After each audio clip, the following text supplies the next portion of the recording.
안녕하십니까. 적폐 청산과 정치 수질 개선을 위한 박주민의 정수기 박주민입니다.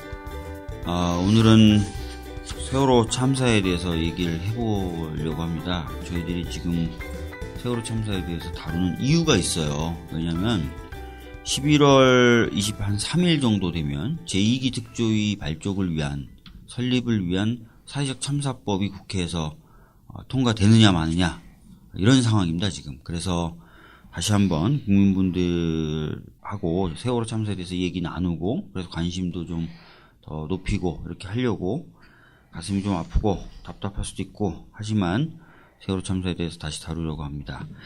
오늘 함께 얘기 나눌 두 분 모셨는데요. 장훈 4.16 가족협의회 진상규명 본과장님, 그리고 김진희 4.16 세월호 참사 국민조사위원회 상임연구원 나오셨습니다. 안녕하십니까? 안녕하세요. 예. 안녕하십니까?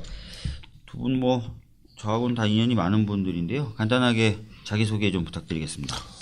저는 4.16 가족협의회 진상규명 분과장 맡고 있고요. 2학년 8반 장준영 아빠입니다. 예. 안녕하세요. 저는 1기 세월호 참사 특별조사위원회에서 조사팀장으로 일했고요. 지금은 세월호 참사 국민조사위원회에서 상임연구원으로 일하고 있습니다. 김진희라고 합니다. 예. 세월호 국민조사위원회에 계시다라고 소개를 하셨는데요. 네. 모르시는 분들이 있을 것 같아서 좀 여쭤보겠습니다. 국민조사위원회 어떤 곳입니까? 네, 1기 특조위가 아시는 것처럼 강제 종료됐잖아요. 문 닫은 게 아니라 강제 폐쇄당해서 갑자기 조사를 할 수 없게 된 거죠. 그래서 네. 남은 조사관들이 올해 초까지도 남아서 이어가려고는 했지만 어쨌든 조사를 할 수 없는 상황이 돼서 가족들이 국민들과 함께 조사를 해보자 이런 취지에서 국민들 모두가 조사관이다라는 취지로 만든 조사위원회입니다. 그래서 4.16 세월호 참사 국민조사위원회고요. 저는 거기에 연구원으로 계속 활동을 하고 있습니다. 그러니까 국민분들이 조사위원으로 네. 참여를 하고 계시지만 보다 전문적으로 연구하시는 그 연구원도 있는 네. 그런 이중 예, 구조죠. 맞습니다. 근데 네. 그 중에서 이제 연구원으로 네. 계신 거죠.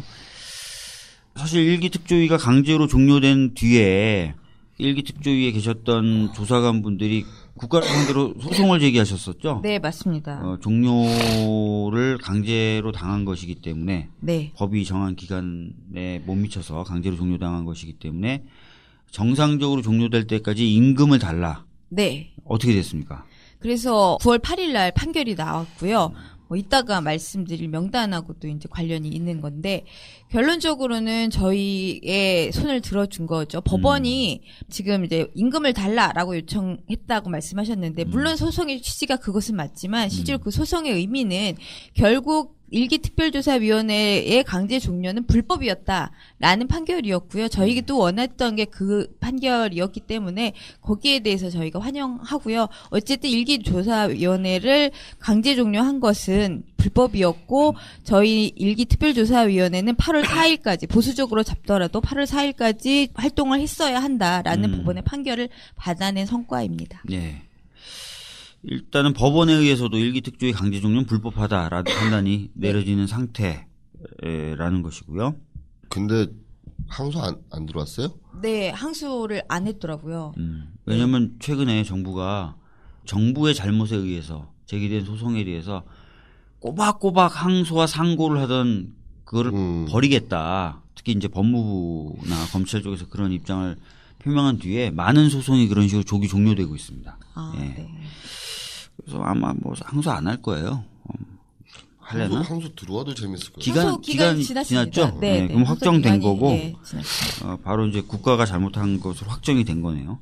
자, 하여튼 이런 식으로 1기 특조위는 박근혜 전 정부에 의해서 많이 방해를 당해왔다는 거죠. 조기 종료나 또는 조사 과정에서도 계속 방해를 받았는데, 최근에 그 조사 행위를 방해했던 방해 세력 명단을 또 공개하셨어요.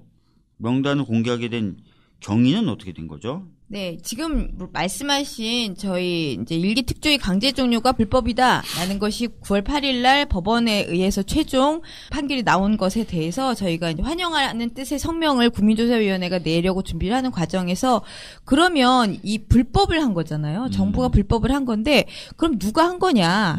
결국 누가가 있을 거 아닙니까? 누가? 네, 그래서 그 누가가 누구인지를 한번 조사를 해서 국민들에게 알려보자. 그래서 세월호에 관련된 조사 대상자들이 굉장히 많지만 그중에 특별히 방해, 그것도 특조위를 방해한 사람들을 먼저 모아보다 보니까 이제 방해자들이 34명 정도 추려진 거죠. 그래서 34명. 네. 그래서 이 34명의 명단을 국민들 앞에 이 사람들에 대해서는 특별히 세월호 참사의 진상규명 방해, 거기서도 특조위의 조사 방해를 한 사람들이다라는 것을 공표한 거죠. 34명 누구누구이나요?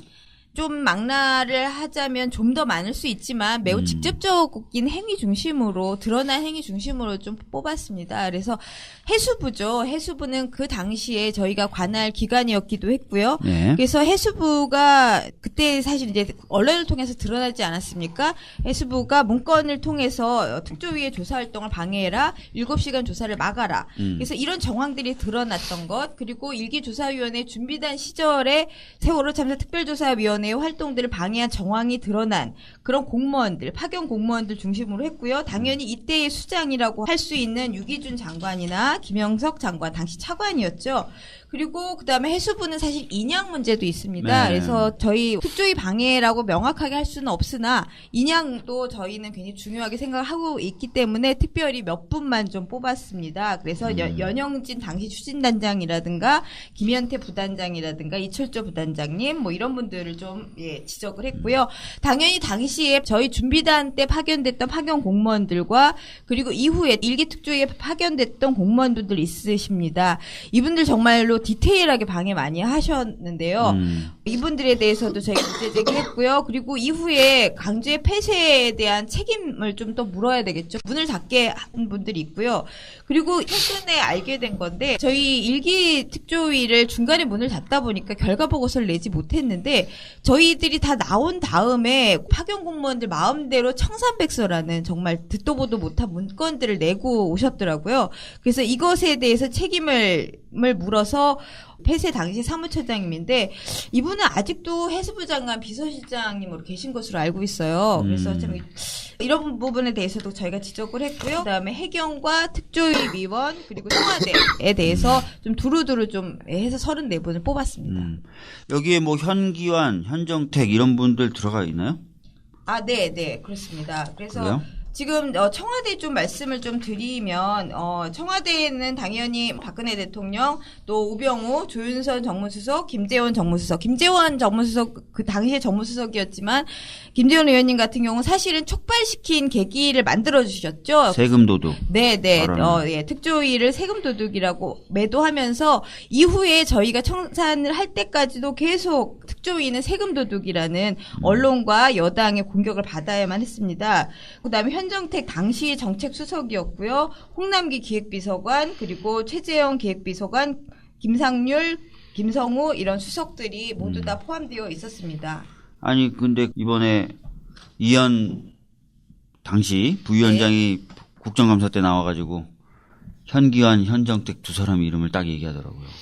아니 난 그분의 정체를 모르겠어요. 정체성이 이현 본인도 근데 33명에 포함되어 있죠. 그분이라 하면 부위원장이 말씀입니다. 네. 그 중에 그럼 34명 참 어떻게 보면 많다고도 할 수 있고 또 적다고도 할 수 있는 인원인데 특히 이 중에 임 과장님이 보시기에 좀 이 사람 정말 책임이 크다라고 생각되는 사람 좀 있을까요? 그 당시 청와대 쪽에 네. 계신 분들은 전부 다 책임이 있고요. 왜냐하면 거기서 오다가 내려왔기 때문에 뭐 장관급이나 차관급이 움직일 수밖에 없는 거고 그러면 공무원 사회는 상명하복이기 때문에 쭉 밑으로 휩쓸려 내려갈 수밖에 없거든요. 청와대 이게 제일 꼭대기 부분이 문제 있는 거죠. 그러니까 밑에까지 다 영향을 미친 거고 특히나 지금 김재원 의원 같은 경우는 정말로 이 말도 안 되는 논리로 세금 도둑이라는 그 프레임을 씌워버렸거든요. 그래서 특조위에 조사할 수 있는 예산 자체를 완전히 줄여버렸어요. 그래서 인건비만 가지고 조사를 하는 거죠. 대부분의 예산이 인건비하고 건물 빌리는 임차료 그거밖에 없었어요. 그러니까 이 사람들은 도대체 조사를 시키려고 하는 거야, 마는 거야, 우리 가족들은 이렇게 느꼈죠. 그래서 그런 분들이 가장 그 핵심적인 멤버들이 아닌가. 그리고 저희 가족들이 느끼기에 이건 오다가 내려왔다 위에서 분명히 오다가 내려오지 않은 이상 이렇게 움직이지 못한다. 아무리 장관이라도 이렇게 움직이지 못한다 할 그런 사안들이 몇 가지가 있었거든요. 대표적인 사안이 지금 청산백서에 보시면 다 그만두고 나가신 분들이에요. 네, 맞습니다.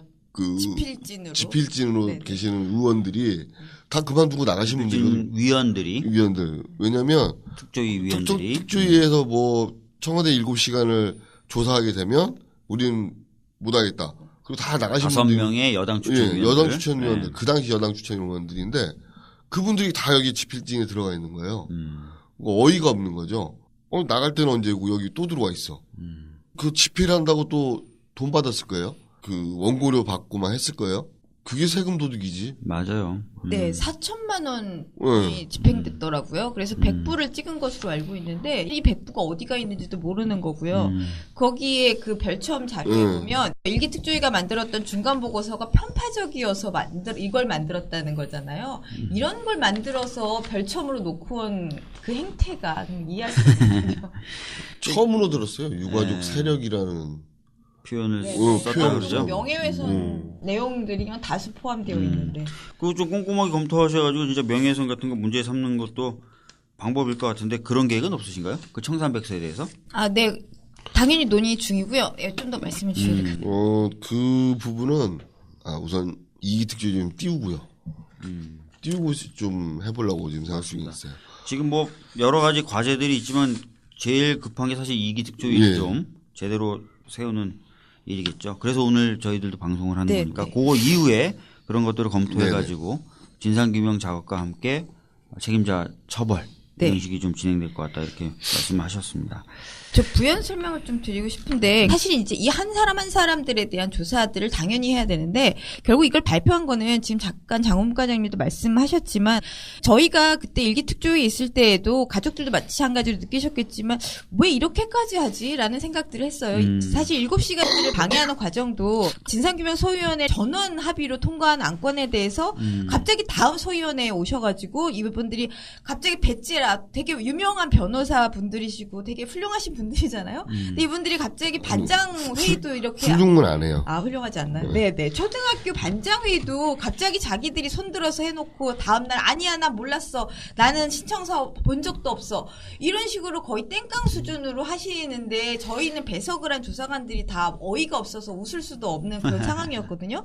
그러고 나서 바로 전원위원회 회의에서 우르르 나가버렸는데 그 앞전에 머니투데이를 통해서 해수부 문건에 나왔잖아요. 이거 7시간 방해해라. 그리고 통과하면 사퇴해라.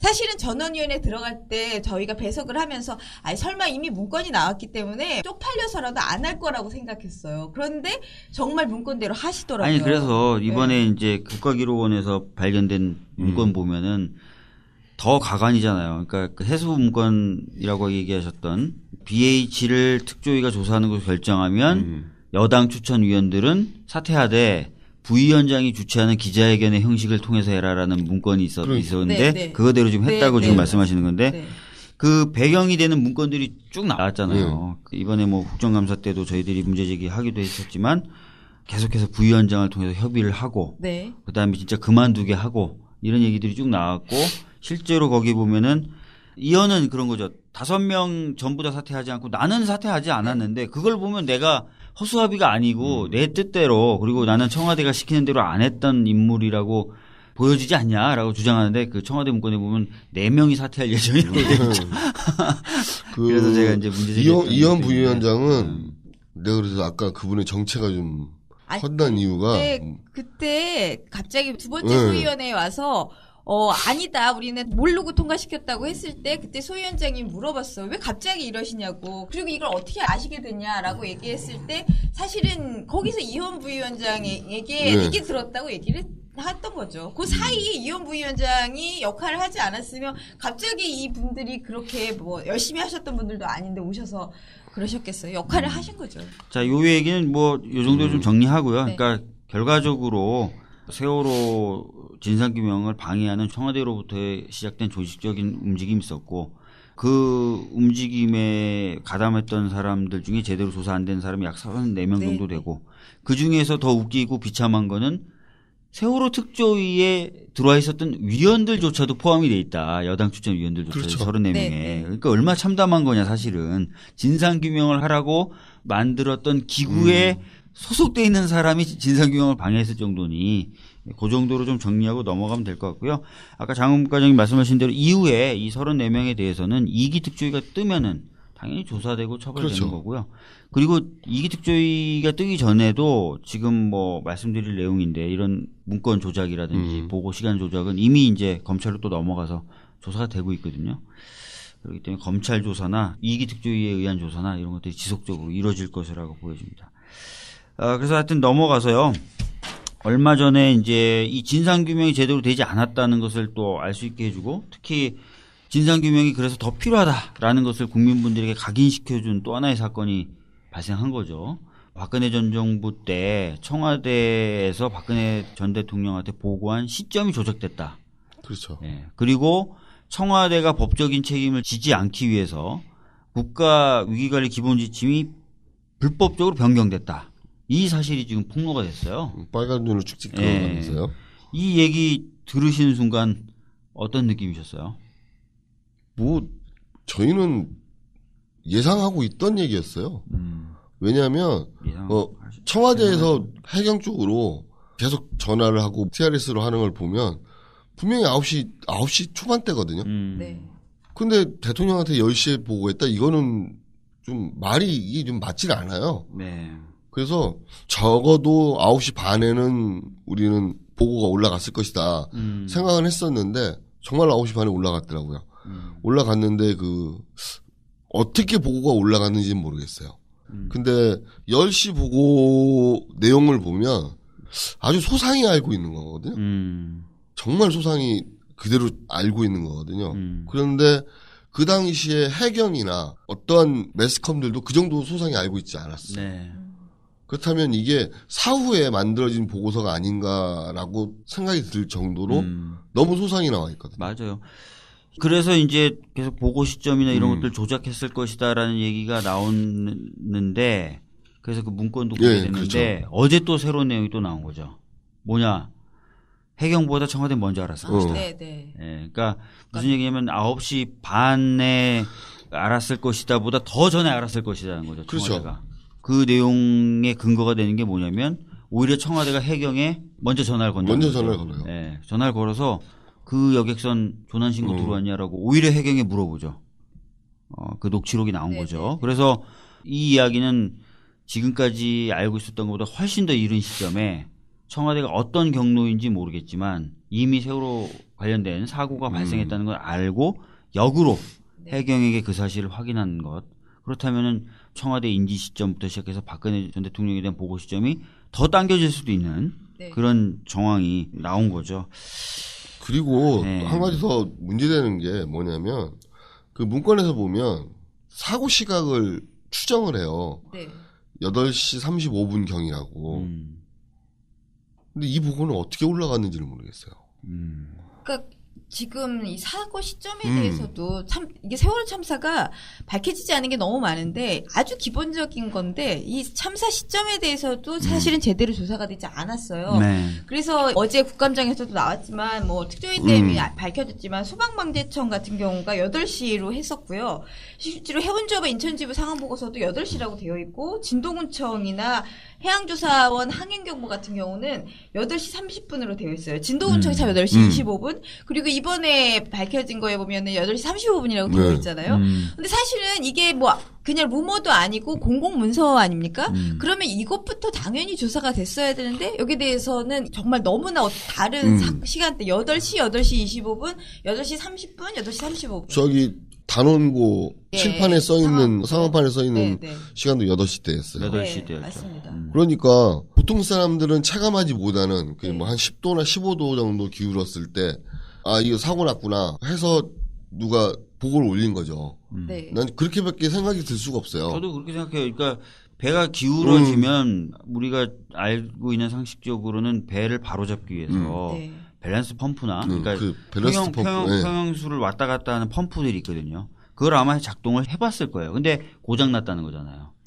고장 난 걸 확인하고 아 이거 기울어지는 걸 못 막겠구나. 네. 계속 기울어지겠구나. 느낌이 선원들과 선장들은 왔을 수가 있죠. 그러면은 당연히 선사나 주요 선주들에게 연락을 하겠죠, 그죠? 그렇죠.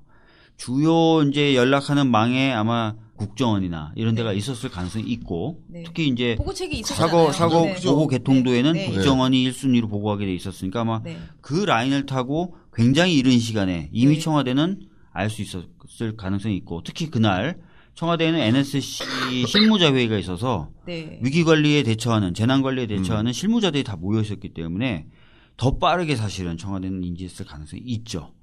네. 근데 인지하는 게 맞거든요. 사실은 일찍 인지했어야 되는 게 맞고 일찍 인지해서 알고 있었다고 얘기해야 되는데 정말 이상한 건 바로 그건데 왜 알고 있지 못했다고 얘기하고 굳이 9시 19분에 YTN 보고를 보고서야 대부분의 기관들이 경찰이나 국정원까지 국정원도 다 YTN 보고 네, YTN 보고 알았다. YTN 없으면 우리나라 무너져. 네, 근데 사실 그건 쪽팔린 거잖아요.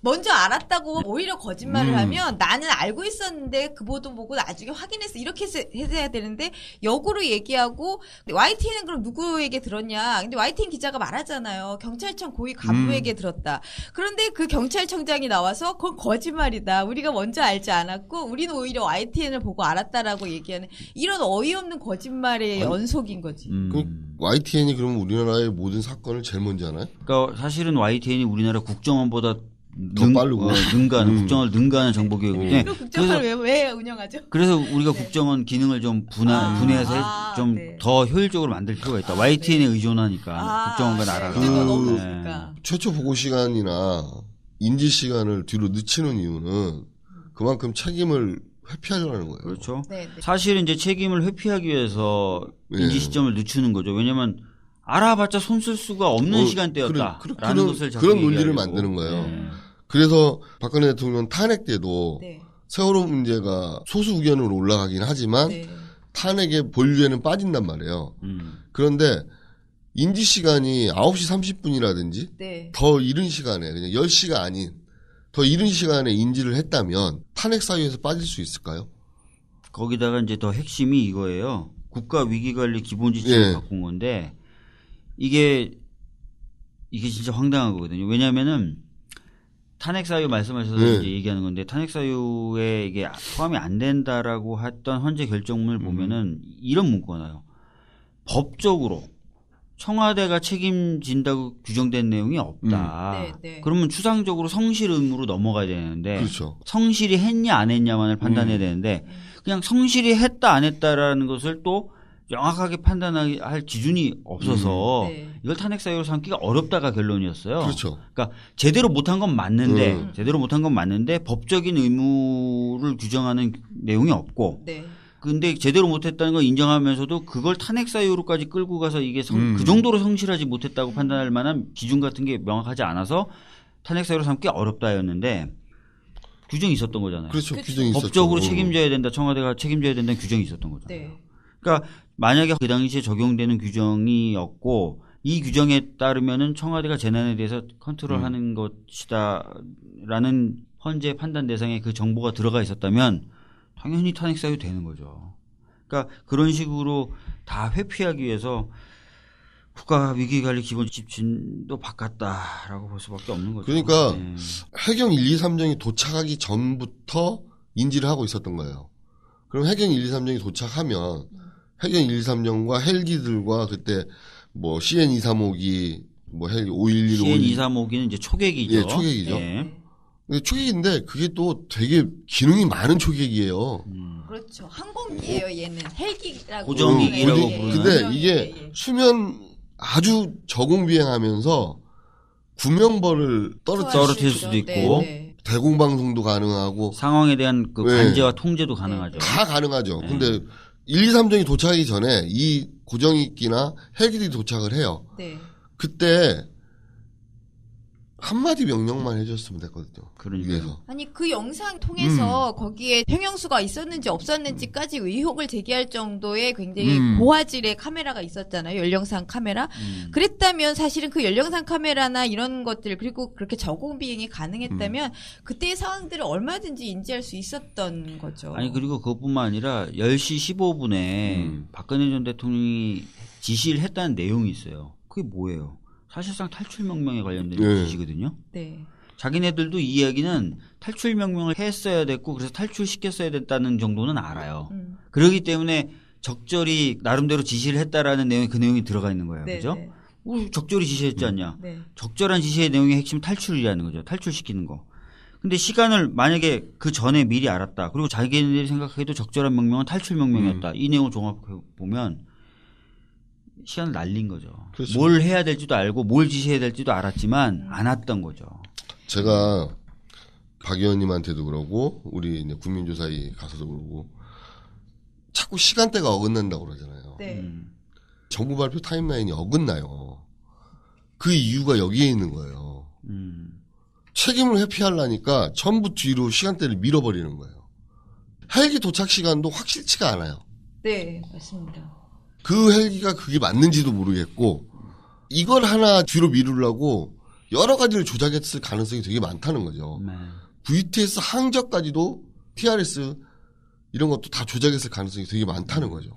그래서 저희들이 놀랐던 것도 진도 VTS 증거 보전에서 갖고 왔더니 버전이 2개고 그러니까 그 버전 2개 중에 뭐가 맞는지도 정부는 모르고 뭐 TRS 같은 것도. TRS 같은 경우도 실제로 제출됐던 것들은 녹취록 형태였는데 네. 녹취록이 실제 녹음 파일하고 안 맞는 부분이 다수 발견되고. 네, 청문회 끝나고 또 다시 제출하고. 네. 근데 전수조사한 것도 아니잖아요. 그 네. 녹취록 중에 아주 일부만 봤다면서요. 아, 나중에는 그렇죠. 예. 뭐. 일부만 점검을 해봤더니 그렇지. 네. 거기서도 오류가 네. 많은데 네. 그럼 전수조사를 해보면 얼마나 오류가 많을까. 녹취록이라는 거는 음성 파일을 듣고 서류로 작성한 그 네, 녹취록인데 맞습니다. 네. 녹취록을 딱 내놓고 이게 저희들이 대화한 내용입니다. 얼마나 잘했습니까 했는데 실제 녹음을 들어보니 전혀 다른 내용으로 그렇죠. 녹취록을 네. 작성했다는 게 드러난 건데 하여튼 뭐 말하면 뭐 한도 끝도 없는데 하여튼 이런 식으로 아직까지 진상규명이 안 된 부분이 많고 그래서 진상규명 필요한데 저는 아까 계속 뭔가 바뀌고 있다는 말씀에 대해서 오히려 여쭤보고 싶은 게 사실은 국민들은 설마라는 얘기를 많이 하고요. 어제도 저희 공무원들을 만났는데 그런 얘기를 하는 거예요. 공문서 그거 조작하거나 하면 큰일 납니다. 절대 그럴 일이 없다는 거예요. 그게 흔적이 다 남고 지금은 시스템으로도 다 남는다는 거예요. 알죠, 저도. 그럼에도 불구하고 정말 설마 했던 것들이 하나씩 다 조작됐는데 이렇게 쉽게 조작해도 되고 심지어 아니 동사무소도 아니고 청와대 문서를 빨간 펜으로 그것도 되는 건가요? 국가위기관리 기본지침을 변경하는 방식에 대해서 지금 말씀하신 건데 네. 기존에 있었던 지침을 빨간색으로 긋고 거기다 수기로 그렇죠. 네. 수기로 손으로 써서 이렇게 해서 밑으로 내리죠. 네. 근데 이제 이게 왜 이렇게 했냐면 또 왜 이렇게 해야 된다고 마음을 먹었냐면 김기춘 비서실장이 국회에 나와가지고 국가는 아무 책임 없습니다라고 말을 해버린 거예요. 그럼 그거 말대로 지침을 바꿔야 되잖아요. 그렇죠. 근데 지침을 바꾸면 어떤 효과가 있냐면 지침을 바꿔 하다라면 전에 있던 지침이 폐기가 돼버려요. 그리고 바뀐 지침만 남아요. 네. 그러니까 하루라도 빨리 그렇게 해버리면 되는 거죠. 그러니까 그렇게 조작이 쉬운 거냐는 오히려 그런 아니 거예요. 저기. 원래대로라면 네. 법제처의 사전 승인 네. 검토를 받아야 되고 대통령이 제가해야 되는데 그렇게 시간을 쓰기도 그렇죠. 마음이 네. 급했다는 거죠. 왜냐하면 다른 기관들이 여기저기서 답변을 해야 되는데 어느 한 곳에서라도 뽀록이 나면 안 되잖아요. 그럼 빨리 입을 맞춰야 되려면 지침을 내려서 전에 지침 폐기시켜버리는 게 확실하잖아요. 네. 아마 그래서 그랬던 거로 생각이 되고. 그리고 그 당시에 김기춘 비서실장이 나오고 지침이 그 당시에 나왔을 거예요. 네. 그리고 나서 박근혜 대통령이 특별법 얘기를 하죠. 특별법을 만들어서 저걸 하겠다. 우리도 가족들도 특별법을 요구하기 시작했고 그 뒤부터 어떻게 보면 일이 꼬이기 시작한 거죠.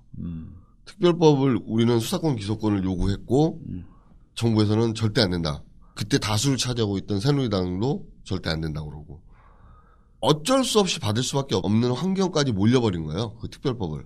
받아서 우리는 빨리 시작하면 되는 줄 알았죠.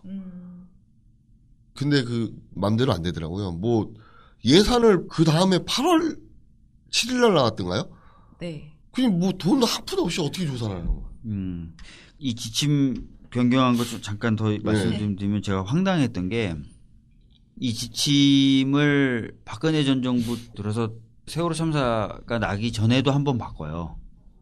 바꾸면서 국가안보실이 책임이 있다고 바꿔요, 지들이. 그래놓고 참사가 터지니까 다시 책임이 없다는 식으로 다시 바꾼 거야. 그거를 모르고 자한당하고 바른당에서 막 공격을 하는 거예요. 아, 그 지침 뭐 법 내용에 따라 바꾼 거, 그게 뭐가 문제야! 막 이랬는데 제가 그걸 보여줬죠. 국정감사 나가서. 아니, 2013년에 박근혜 정부 들어서 먼저 바꿔요. 국가안보실 책임 있는 걸로. 그래놓고 참사 뻥 터지니까 또 바꾼 거, 그랬더니 조용해지시더라고요. 손발이 안 맞는 거네요. 아니, 잘 모르고 많이 문제 제기를 하세요. 일단 던지고 보세요. 네. 태블릿 PC에 대해서도 네, 계속 던지시잖아요. 틀리는데도. 자, 하여튼 뭐 참담한 일이 계속 끊이지 않는데 이기 특조위가 그래서 이제 발족을 해야 된다라고 저희는 생각하는데 반면에 많은 분들이 아니 일기 특조위 있었잖냐. 그리고 일기 특조위가 있었는데 별 성과가 없었잖냐. 왜 또 만들어야 되냐 이렇게 얘기하시는 분이 있어요. 그러면 이제 반대하시는 분들은 저희가 이제 이기 특조위 주장하는 분들은 일기 특조위가 제대로 조사를 할 상황이 아니었다. 또 이런 얘기를 하시거든요. 네. 실제로 그렇게 조사할 상황이 아니었다. 방해를 많이 받았다. 이런 얘기를 하는 건데 대표적인 사례라든지 그런 것들 좀 들어주시죠. 말을 하자면 너무 많은 게 지금 잠깐 나온 것처럼 사실 예산부터 예산이 있어야 되고 공무원들이 저희가 출근을 딱 했을 때 7월 30일 날 정말 아무것도 없었습니다. 컴퓨터가 없는 조사관들도 태반이었고요. 시스템은 당연히 깔려 있지 않아서 공문 처리를 할 수가 없었어요. 수기로 공문 처리를 하는 상황인 거죠. 사실 지금 생각해 보면 저는 그때 몰랐는데 그게 일부러 그러지 않았나 싶어요. 그리고 일단 돈이 없으니까 사업을 할 수가 없는 거죠. 그래서 그냥 앉아서 자료를 봐야 되는 상황이죠. 당장 공문 처리를 못하니까 출장을 나가는 것도 쉽지 않고 그리고 예산이 없으니까 사업에 대해서도 할 수 없는 것. 근데 그 예산을 삭감하고 빼고 누리고 이런 과정들에서 계속 저희들이 거기에 대해서 대응을 해야 되는 거죠. 그래서 이런 행정적인 대응을 하느라고 저희가 소요돼야 하는 시간들이 너무 많았고 나중에서 예산이 배정됐고 그다음에 삭감된 예산들의 태반이 사실 사업비 예산이 삭감이 됐습니다.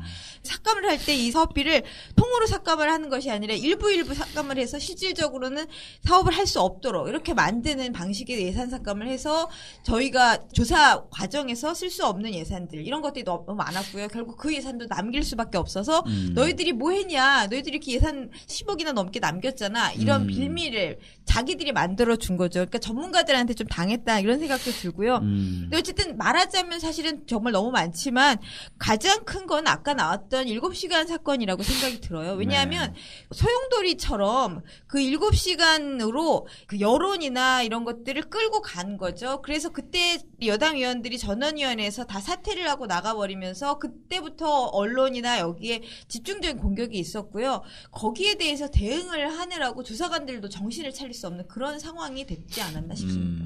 요즘 국감장에서 위원 중에 한 분 아주 난리시던데. 어떤? 고영주 의원이라고. 네.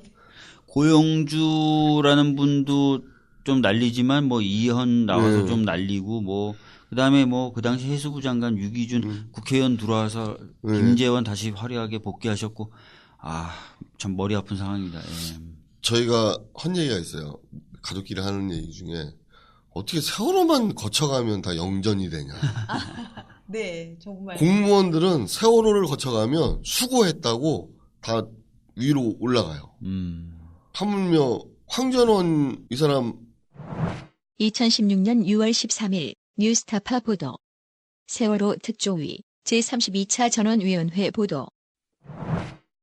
자, 그러면 이 안건은 생정해서 뭐 의견을 주시죠.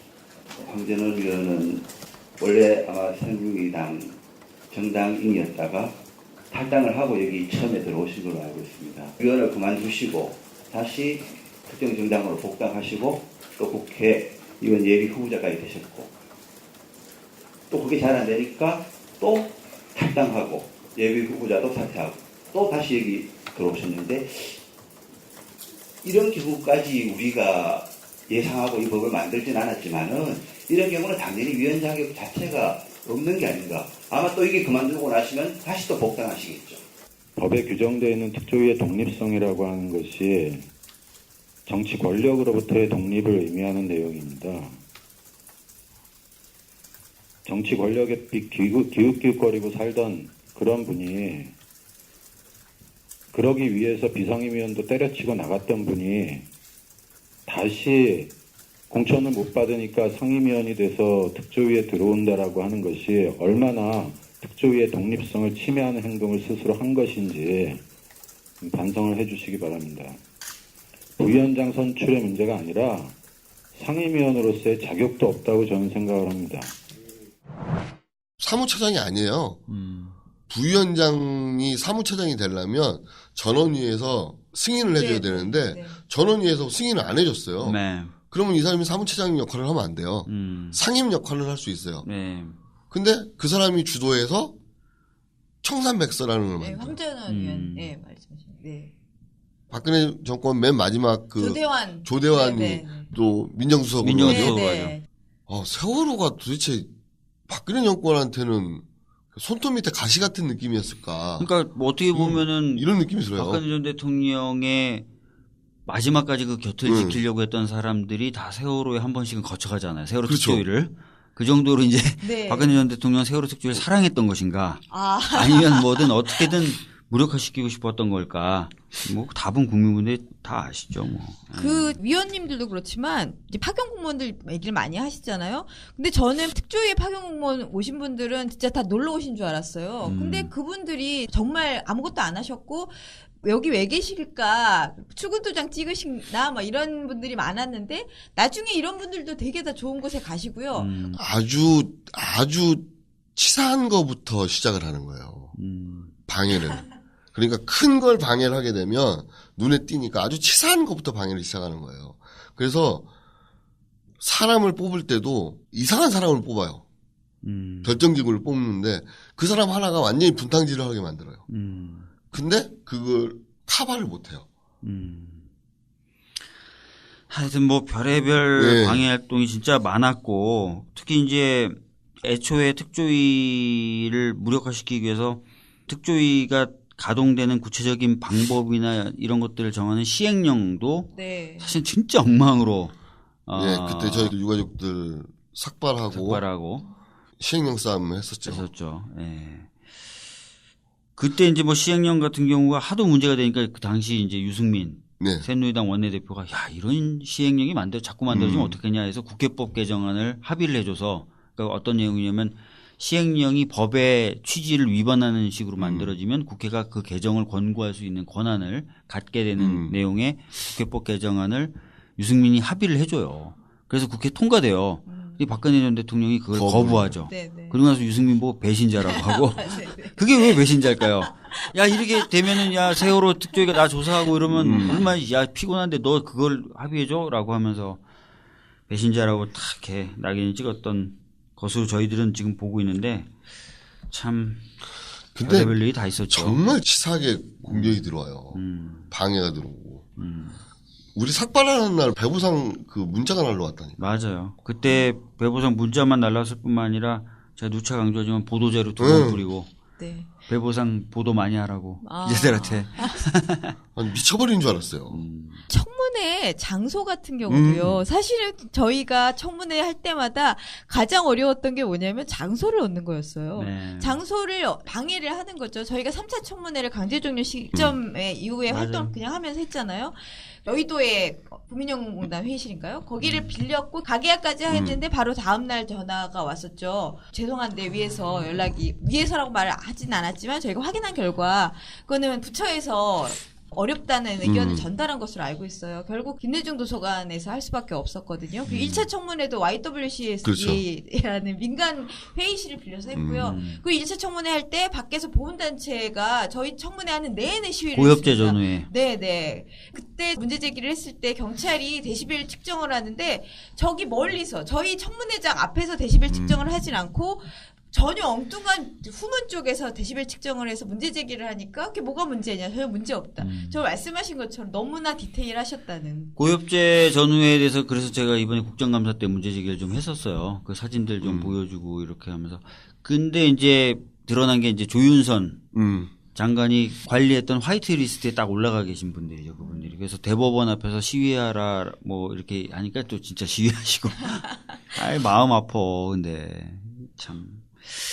그분들 한번 출동하면 그 동네 교통 마비돼요. 그러니까요.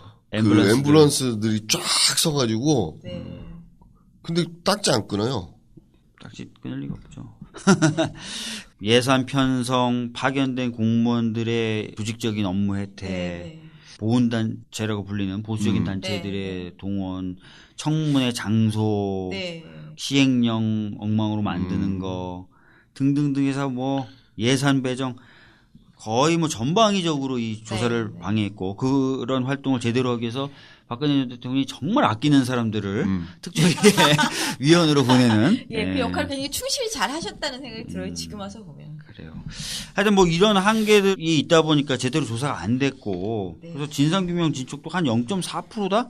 이런 얘기가 있는데 이게 무슨 얘기예요? 아, 전체 사건이 290 몇 건 정도 들어왔는데 네. 그중에서 저희가 사건이 들어오면 그것에 대해서 결과 보고서를 내게 돼야 네네. 되는데 진상규명국에서는 한 건이 화물 관련 제주 화물기지라는 제주 화물기지로 화물 실제로 철근이 실렸다는 사건에 대해서 한 건을 결과 보고서를 썼고요. 그리고 피해자 지원까지 3건을 조사 결과 보고서를 썼습니다. 그래서 결론적으로는 이것도 사실 공교육의 빌미였죠. 이거 봐라, 니네 조사 하나도 하지 못하지 않았냐라는 이야기들을 했었는데요.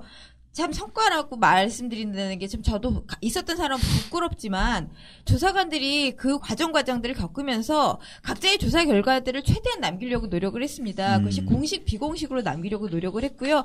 그 이후에 저희가 2기 특별조사위원회에 구성이 되면 이런 저희의 문제의식들을 전달을 하기 위해서 굉장히 많은 노력들을 했고 그렇기 때문에 강제 종료가 당한 이후에도 조사관들이 조사관 모임이라는 이름으로 올해 5월까지 있었던 거고요. 저 같은 조사관들이 국민조사위원회 참여해서 지금 과제 정리나 다른 것들을 통해서 2기 특별조사위원회에 전달할 것들을 좀 전달하려고 준비를 하는 이런 과정들이 결국 1기 특조위의 그런 뭐 성과라고 말하면 좀 부끄럽습니다만은 1기 특조위에서 그 조사관들이 노력이었다라는 생각이 들고요. 무엇보다도 저는 1기 특조위의 가장 중요한 성과는 가족들이라고 생각이 듭니다. 어려운 과정들 방해하는 그 과정들을 모두 다 지켜보시고 정말 온몸으로 눈물로 막아주시면서 오히려 가족분들이 더 많이 결집하셨고요. 조사관들이 남을 수 있었던 거 그리고 그 정신들 계속 이어갈 수 있었던 거는 저는 가족들이 지켜주셨기 때문에 가능하지 않았나 생각합니다. 알겠습니다. 뭐 진짜 제대로 조사하기 어려운 상황이었으니까 저도 옆에서 봤을 때 뭐 많은 국민들이 그건 다 아실 것 같고 이제는 뭐 청와대가 어느 정도 개입했는지에 대해서도 뭐 문건으로 확인이 되고 있지 않습니까? 그렇죠. 네, 네. 예. 그래서 이제 2기 특조위가 출범을 하게 되는데 11월 23일이 되면은 본회의에 이제 상정이 되게 되는 거죠. 그렇죠. 많은 국민이 아시겠지만 국회 선진화법이라는 시스템으로 지금 국회가 돌아가는데 국회 선진화법은 사실상 여야가 합의를 해줘야만 본회의에 안건을 올릴 수가 있는 상황입니다. 예외적으로 여야 합의가 없어도 본회의에 그 안건을 올릴 수 있는 방법이 두 가지입니다. 하나는 의장의 직권상정, 신속처리 안건 지정인데 의장의 직권상정은 뭐 국가 비상사태 또는 그에 준하는 사태가 있을 때만 하는 것이고 특히 더불어민주당 같은 하고 뭐 정의당 이런 정당에서는 계속 의장의 직권상정의 폭을 좁혀야 된다더라고 주장을 해왔던 터라서 의장의 직권상정이란 방법은 쓸 수가 없었고 그러면 나머지 유일한 방법 즉 자한당, 뭐 바른당 그 당시 새누리당이죠. 반대해도 본회의에 올릴 수 있는 유일한 방법이 신속처리 안건 지정이었는데 신속처리 안건 지정 방식을 쓰면은 본회의에 올릴 수 있긴 이때 시간이 필요한데 330일. 신속처리 안건 지정이 작년 12월에 됐으니까 330일 카운팅해서 올해 11월에 그렇죠. 이제 23일 날 이제 본회의에 올라가게 되는 상황이 됐습니다. 근데 이제 이 신속처리 안건 지정을 할 당시에는 당도 새누리당이었고 박근혜 전 대통령도 탄핵되기 전이었고 그래서 정치 상황이 지금 하고 많이 달라서 법안의 일부 내용을 좀 수정해야 되죠. 그렇죠. 대표적으로 지금 가족분들이 요구하시는 수정 내용이 뭐가 있을까요? 우선 국회 추천이거든요. 네. 추천을 하는데 여야 네, 여야가 바뀌었으니까. 여야가 바뀌었으니까 네. 그리고 그 당시에 이 법을 같이 추진했던 저 국민의당하고 정의당 이분들하고 해서 의원들 수가 6대 3이었었거든요. 근데 이제 바뀌었으니까 또 그걸 그대로 가야죠. 네. 그 취지를 살려서. 그리고 또 한 가지가 뭐냐면 인원. 가습기 피해자 분들하고 같이 하기 때문에 일기 특조위가 120명이었거든요. 네. 정원이. 그렇다면 가습기 피해자 분들에 대한 그 조사를 위해서 30명 정도 더 필요하지 않느냐. 그리고 세 번째가 선조위. 지금 활동하고 있는 선체조사위원회. 선체조사위원회의 자료를 이쪽으로 이건 받아야 되지 않느냐. 그 부분이 좀 바뀌어야 될 부분들이고요. 좀 크게 바뀔 부분들이 그런 부분들이죠. 네. 그러니까 그 당시 법을 만들고 신속 처리한 건으로 지정할 당시에는 아까 말씀드렸던 대로 자한당과 바른당으로 나눠지기 전인 새누리당이 있었고 그렇죠. 그 새누리당이 여당이어서 강력했죠. 예, 여당이 3명 추천하고 야당이 6명을 추천해서 총 9명으로 위원을 만들자라고 했는데 지금은 이제 새누리당이 2개로 쪼개졌고 여야도 바뀌고 이런 상황이 되었기 때문에 거기에 맞춰서 국민의당, 더불어민주당, 정의당이 6명을 추천하고 네. 자유한국당과 바른당이 3명을 추천하는 형식으로 좀 바꿀 필요가 있다. 그렇죠. 그다음에 그 당시에 아직 통과되기 전이었죠. 선체조사위원회. 이후에 선체조사위원회가 만들어졌기 때문에 그리고 지금 활동하고 있기 때문에 선체조사위원회가 활동한 내용과 결과물도 이어받아서 선체에 대한 정밀조사나 이런 것도 할 수 있게 해야 된다. 그렇죠. 그다음에 일기특조위가 사실 120명 내로 공무원 숫자를 규정했지만 실제로 120명은 아니었죠. 네, 그렇죠. 총 한 90명 됐었죠. 90명, 예, 파견까지. 파견까지 90명 정도 됐는데 여튼 120명보다는 좀 많은 150명 정도의 공무원들이 활동할 수 있는 여지를 일단 두자. 예, 실제 그렇죠. 150명이 필요한지는 뭐 구체적으로 보면 되겠지만 숫자를 좀 늘리자. 세 가지를 좀 수정해야 된다라고 말씀해 주셨어요. 그래서 이거를 위해 가지고는 어떻게 해야 되냐면 만들어져 있는 법안이 11월 23일 날 본회의에 상정되기 전까지 30명이 서명한 수정 동의안을 네네. 의장한테 보내면 수정 동의안 먼저 본회의에서 표결을 하고 수정 동의안이 가결되면 원안은 표결을 안 합니다. 그런 식으로 수정을 합니다. 수정 동의안을 만드는 작업을 지금 하려고 국민의당과 계속 대화 시도를 하고 있는데 잘 안 만나죠. 예, 이게 지금 불안한 요소죠, 지금. 어떡하죠? 예. 저희 유가족도 국민의당 좋아합니다. 저도 엄청 좋아하는데 왜 네. 이러실까요? 좀 많이 좋아한다니까요. 네.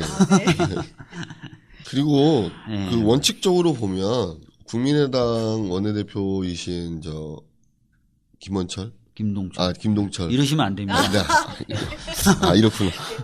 김동철 원내대표께서 말씀하신 것도 있고, 또 박지원 전 대표께서 말씀하신 것도 있고, 또 안철수 지금 현 대표님께서도 세월호 특별법을 개정안을 또 내신 적이 있었어요. 네. 그러니 아마 동의 안 하실 수가 없어요. 동의 안 하실 수 없을 것 같아요. 예. 뭐 저희 뭐 불안하게 생각하지 않습니다. 네. 다만 그럼요. 지금 현재 국민의당이 좀 바빠서 뭐 그렇게 생각하고 있습니다. 예.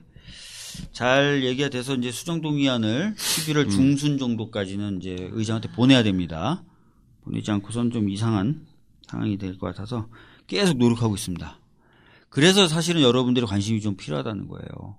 이 수정 동의안이 잘 만들어지고 또 이게 본회의에 올라가면 아마 자한당과 바른당은 전원이 들어올 거예요. 우리 김희수 헌재 재판관 표결할 때 네. 보셨다시피 그쪽 아니면 김명수 대법원장 표결할 때처럼 다 들어올 거기 때문에 표 대결로 또 갑니다. 결과적으로는. 한 표 한 표가 굉장히 소중해요. 근데 이제 한 표 한 표 이 소중한 표를 모아주시는 작업을 국민분들이 많이 해주셨어요. 물론 저희도 안에서 계속 하고 있는데 저희들만으로는 좀 어렵거든요. 그래서 국민분들이 좀 많은 관심을 가져주셔야 된다는 겁니다. 그래서 이제 통과가 되면 2기 특조위가 만들어지게 되고 한 3년의 기간으로 조사를 하게 되는 거죠. 2년 플러스 1년이죠. 2년 플러스 1년. 근데 이제 2기 특조위가 잘 될까요? 어떻게 보십니까? 만약에 이제 방금 말씀드렸던 수정동의안 내용까지 다 반영돼서 통과돼서 만들어진다 그러면. 물론 위원회이기 때문에 네. 위원회의 특성상 완전 상명하복의 그 구조로 그냥 검찰처럼 쭉 밀고 나갈 수는 없겠죠. 왜냐하면 합의를 해야 되니까. 네. 그런데 저쪽 그 지금 야당 추천 야당 중에서도 자한당 추천 이분들이 와서 또 일기 특조위 때 같이 하지 않을까 이런 우려도 좀 섞여 있고요. 그리고 중요한 점이 몇 번 말씀드리지만 정권 바뀌었다고 정부가 바뀌는 게 아니거든요. 정권이 바뀌었지만 공무원들은 그대로다. 그럼요. 그때 공무원들이 지금도 그 공무원들이 그대로거든요. 오히려 더 높은 자리가 있죠. 그러니까 조사하기가 더 힘들 거예요. 아마. 네. 한 가지 저기 한 부분은 뭐냐면 특검을 계속 발동할 수 있다는 거. 그래서 이 특검 후보자 자체도 특조위에서 추천하는 인사로 네. 그렇죠. 해서 특검이 자동 또 상정되게끔 무조건 이것도 또 하나의 패스트 트랙인데 그렇게 하게 되면 특조위와 특검이 양축으로 해서 움직이면 그래도 좀 성과가 나오지 않을까 이런 생각들이 들죠. 그리고 뭐 정부가 지금은 이제 아까 말씀하셨던 대로 이제 공무원들은 그대로 있지만 정권이 바뀌었고 대통령님하고 장관들이 바뀌면서 특히 대통령님이 거듭 진상규명에 대한 의지를 천명하고 계시고 하기 때문에 뭐 예전보다 훨씬 더 공무원들이 그대로 있다 하더라도 정부는 제가 보기에 조사에 적극적으로 응할 것으로 보여지고 검찰이 또 좀 바뀌었잖아요. 검찰이 지금은 과거에 적폐를 청산하겠다, 농단을 청산하겠다 이러면서 여러 가지 관련된 사건들을 수사하고 있어서 그런 부분도 기대가 좀 되는 그런데 부분이긴 합니다. 예. 워낙 이 관피와 해피아들이 너무 두꺼워서 그렇죠. 이게 이 층이 엄청나요. 아, 이번에 사실은 이제 탈원전 가는 것도 되게 어렵잖아요. 네. 뭘 하나 하는 게 정말 쉽지 진짜 않더라고요. 마피아라는 이름이 괜히 붙은 게 아니에요. 저한테도 물어보실 거죠? 네. 예. 어떻게 보십니까? 저는 조사관이었기 때문에 정말 좀 부탁드리고 싶은 게 사실은 이제 위원님들도 되게 중요하지만 결국 조사를 하는 사람들인 것 같아요. 그리고 기대. 그러니까 왜 아이도 잘하겠지 하면 잘하잖아요. 잘하라고 말하는 사람들이 별로 없었어요. 가족분들 빼놓고는. 그래서 이 기회에 대해서 일단 먼저 국민적으로 기대를 좀 해주셨으면 좋겠다는 거 하나. 그다음에 정말 좋은 분들이 좀 참여를 하셨으면 좋겠다. 그래서 위원님들이 잘하시면 당연히 좋은데 위원님들이 혹시나 뭐 바쁘셔서 잘 못하셔도 그냥 조사관들이 조사에 대한 취지, 진상규명의 의지를 가지고 정말 유능한 사람, 대한민국 최고의 조사 전문가들이 모여서 조사에 각자 우리끼리 조사 잘하자 이렇게 팀워크 맞춰서 조사할 수 있는 사람들이 지금부터 좀 준비하셔서 지금 하시는 좋은 일들 좀 접으시고 이기 특조위에 많이들 좀 들어오셨으면 좋겠다는 거 하나. 그리고 또 하나는 사실 이제 파견 공무원님들을 제가 일기에 보면서 너무 놀랬지만 저는 공무원분들에 대한 기대가 있어요. 굉장히 유능하신 분들이 이 기회에 참여를 적극적으로 하시되 이제 좀 제도적으로 그 보니까 위원회에 파견 공무원들이 오시면 여기서 잘해봐야 소용이 없다는 거예요. 그래서 그렇게 열심히 주무시든지 다른 일을 하시는 것 같은데 여기 세월호 특별조사위원회의 성과들을 정말 그 파견 기관에서도 다 인정받을 수 있도록 어떻게 좀 해주셔서 이분들이 여기 와서 너무나 열심히 하셔서 그 성과들을 가지고 다시 돌아가서 더 잘 하실 수 있도록 하신다면 저는 파견 공무원분들이 감사원이나 뭐 국정원이나 여러 기관에서 오셨으면 좋겠고요. 그래서 그런 분들이 여기서 좀 제 역할을 하셔서 여기에 들어온 별정과 파견이 시너지를 낼 수 있는 그런 이기조사위원회가 됐으면 좋겠다 이런 기대 있습니다. 네, 아마 뭐 그렇게 될 겁니다. 왜냐하면은 정부 차원에서도 많이 보조과 도움을 제공을 할 거기 때문에 공무원 입장에서도 아 저기 가는 게 나의 승진과 저기서 열심히 성과나는 게 나의 인사에 도움이 될 거다라는 뭐 느낌은 저희들이 충분히 그러니까 줄 수 있고요. 저번 정부처럼 해주면 돼요. 세월호 거쳐가면 승진시켜주면 돼요. 단 열심히 자는 사람은 그렇죠. 열심히 진상규명의 성과를 내면 성과를 내면 그런 것들은 뭐 저희들이 계속 신경을 쓰고 챙기도록 하겠습니다. 앞서서 말씀드린 대로 일단 근데 통과가 잘 돼야 되고 또 분과장님이 말씀하셨던 내용이 반영돼서 통과가 돼야 돼서 앞으로 23일 정도까지는 좀 저도 지금도 계속 긴장해서 챙기고는 있는데 보다 많은 국민분들께서 이 상황을 아시고 여러 통로로 말씀을 해주셔야 돼요.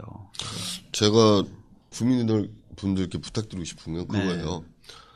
자기 지역구 의원님들한테 이 법에 대해서 문자라든지 전화통화라든지 그다음에 뭐 SNS 계정을 통해서라든지 이 법 통과를 위해서 그 지역구 의원님들한테 부탁을 좀 해달라고 국민 여러분들께 말씀드리고 싶은 거예요.